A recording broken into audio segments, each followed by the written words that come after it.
You just texted goodnight to someone who didn't even read it. Again, you're there, holding your phone, waiting. You know no response is coming, but you can't stop.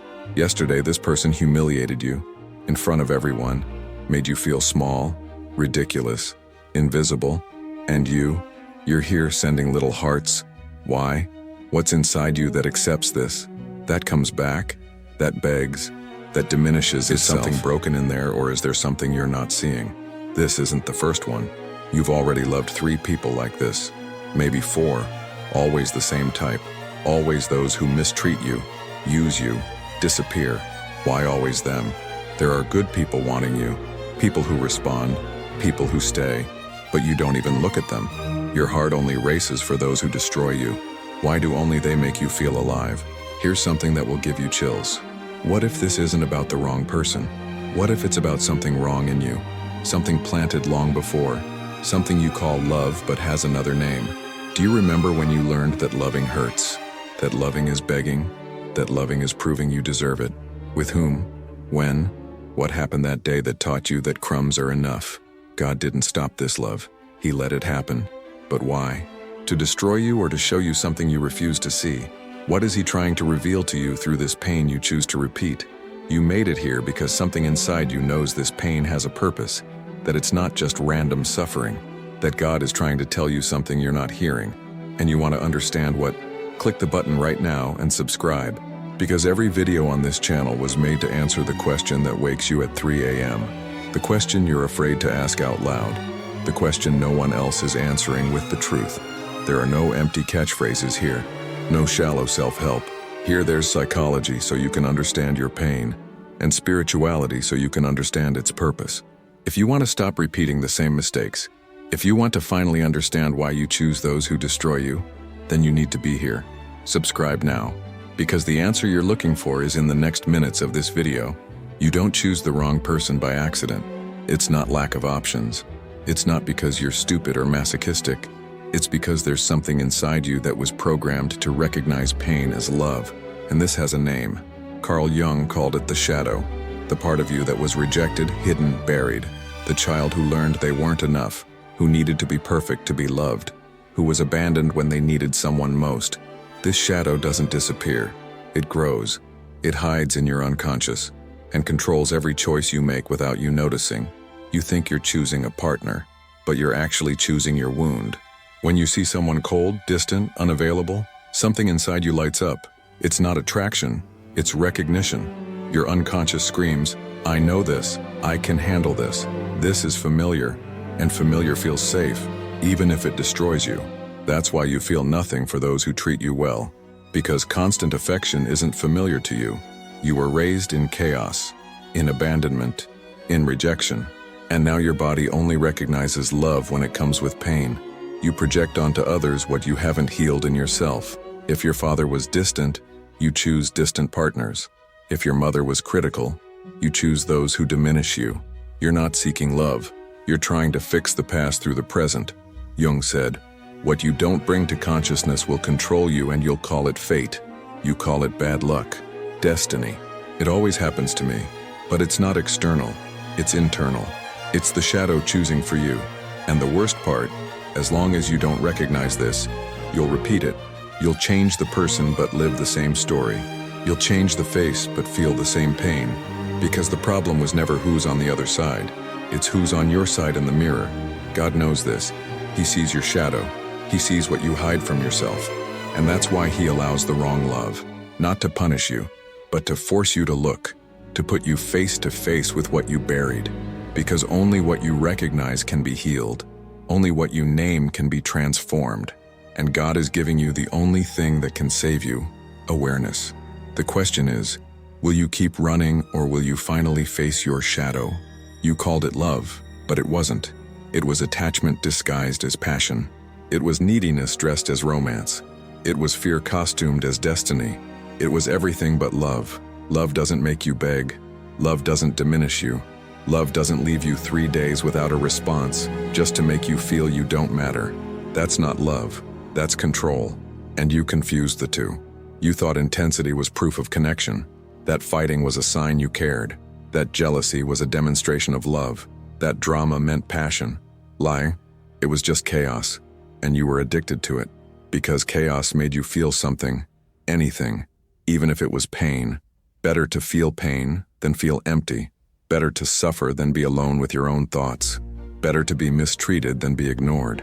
You convinced yourself you were fighting for love, but you weren't.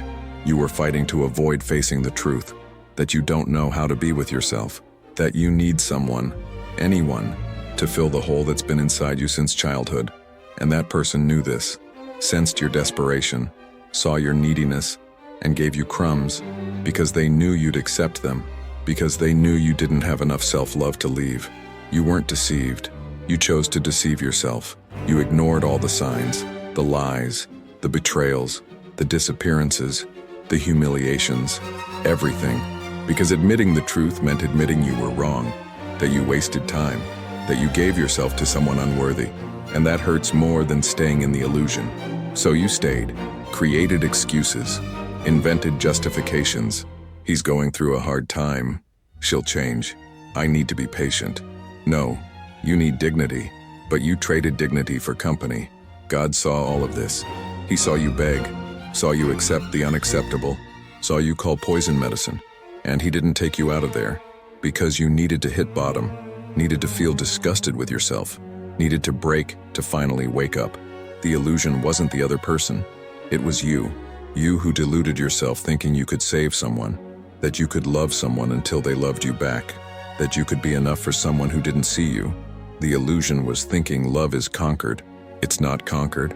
Love is received, or it's not love. Now you understand. God didn't let you love the wrong person out of cruelty. He let you out of mercy, because you weren't going to wake up any other way, because you were so lost in the illusion that only pain could bring you back.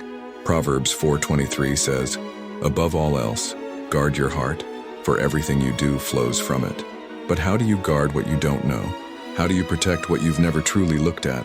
God allowed your heart to be broken so you could finally see it. You spent your whole life guarding other people's hearts, taking care of their wounds, carrying their pain, forgetting about yourself. And God said, "Enough. It's time for you to look inward. It's time for you to guard your own heart." The wrong love wasn't punishment. It was a mirror. God placed in front of you exactly what you needed to see in yourself. The neediness, the fear, the need for validation, the belief that you're not worthy. It was all there, and you pretended it wasn't. You prayed asking for the person to change, for the person to love you, for the person to stay. But God didn't answer those prayers, because the wrong prayer doesn't deserve the right answer. You were asking God to fix the other person, when what needed fixing was you. God doesn't take people from your life. He takes you away from those who were pulling you from Him. He rips you away from relationships that made you forget who you are, that made you trade your peace for someone's approval, that made you small when He made you to be great. And it hurts. Of course it hurts, because you confused that person with purpose. You thought losing that love was losing everything. But God was showing you that you never had it. You had an illusion, and He freed you from it. Psalm 34:18 says, "The Lord is close to the brokenhearted." He didn't abandon you in pain. He was there, holding you, waiting for you to stop running, waiting for you to be quiet, waiting for you to finally hear what He'd been trying to tell you from the beginning. You didn't lose the love of your life. You got your life back. You weren't rejected. You were redirected. God closed a door you kept trying to break down, and now you have two options. Keep crying at the closed door, or turn around and see the open road in front of you, because God didn't prepare you to beg for love. He prepared you to receive love, true love, love that doesn't diminish you, love that doesn't break you. But for that you need to heal, need to look at your shadow, need to guard your heart, and that's what comes now. Pause the video for a second. I need you to do something now. Go to the comments and write just one sentence. I choose to guard my heart. That's it. Because when you write it, you declare it. When you declare it, you start believing it. And when you believe it, God acts. Write it now. Now comes the part you don't want to hear, but it's the only one that will save you. You need to stop running from yourself. Need to sit down, alone, and face what you buried inside. The first healing strategy isn't about the other person. It's about you. You're going to take a piece of paper, write down all the relationships that destroyed you, and next to each name, write what that person made you feel. Rejected, insufficient, invisible, write it all. Now look at that list and ask the question you never wanted to ask. When was the first time you felt this? Before that relationship, long before, when you were a child. Who made you feel this way first? Was it your father? Your mother? Someone who should have protected you but abandoned you? That's the point. You didn't choose that wrong person by accident. You chose them because they made you feel exactly what you already knew. They repeated the original pain, and you called it love because it was familiar. But it wasn't love. It was repetition compulsion. Carl Jung said, "Until you make the unconscious conscious, it will direct your life and you'll call it fate." So now you're going to bring this to light. You're going to name it. You're going to recognize it. I choose cold people because my father was cold. I accept crumbs because my mother made me feel I didn't deserve more. Say it out loud. This will hurt a lot, because you'll realize you weren't loving that person. You were trying to heal your childhood through them. You were trying to prove to your father you deserved attention, trying to prove to your mother you were enough, but they weren't there anymore, and you were bleeding alone. Now, you do something else. You're going to look in the mirror, and you're going to tell the child it wasn't your fault. Repeat this as many times as needed. It wasn't your fault. You weren't insufficient. You didn't need to be perfect. They didn't know how to love you, but that doesn't define who you are. That child inside you is still waiting for someone to come back, still thinking if you're good enough, someone will stay. But you now, as an adult, need to hug that child, need to say, "I will stay. I won't abandon you." You don't need to beg for love from anyone anymore, because I love you. This isn't corny self-help. This is spiritual survival. Because as long as that wounded child is in control, you'll repeat. You'll choose those who reject you. You'll accept crumbs. You'll call pain destiny. But when you heal that child, you break the pattern, and then God can finally give you what He always wanted to give you. So do this today, now, before you sleep. Write the list, name the wound, hug the child, and declare out loud, "I deserve and I will guard my heart until I find someone who also deserves to guard it." Because that's the first action of someone who decided to heal. The second strategy will scare you, because it requires something you've never done. Forgive those who destroyed you, not because they deserve it, but because you deserve peace.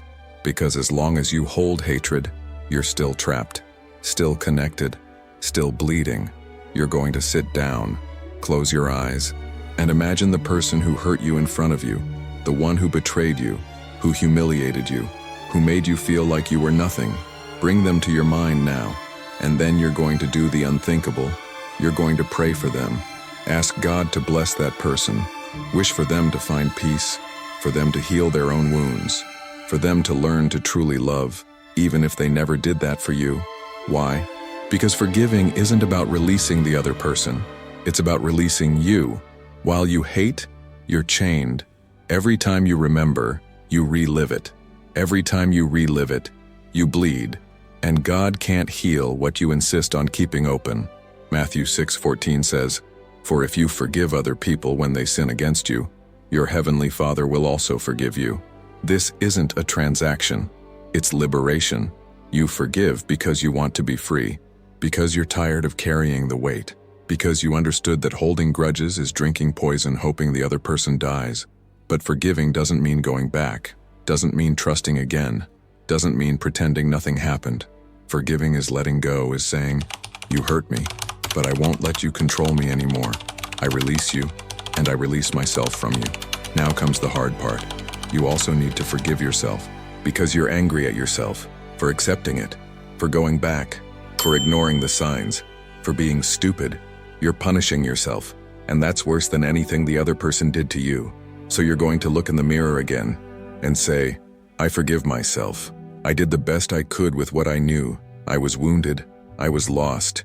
But now I choose to learn, choose to heal, choose to free myself." Say this until you believe it, and then you do something practical. You delete the number, delete the photos, stop stalking social media, stop reminiscing. Because healing isn't just spiritual, it's behavioral. You need to cut the emotional umbilical cord, need to create physical, digital, and mental distance. Only then can the empty space be filled with something new. God is waiting for you to let go. because he can't give you the new while you're holding on to the old. He can't enter while you keep the door locked for someone who already left. So let go, forgive, free yourself, and see what God prepared for those who finally let him act. You remember when it started? When you texted, "Good night," to someone who didn't even care? When you accepted being treated like trash and called it love? When you thought the problem was you not being enough? Look where you are now. You understood, finally understood. It wasn't about the wrong person. It was about the right wound.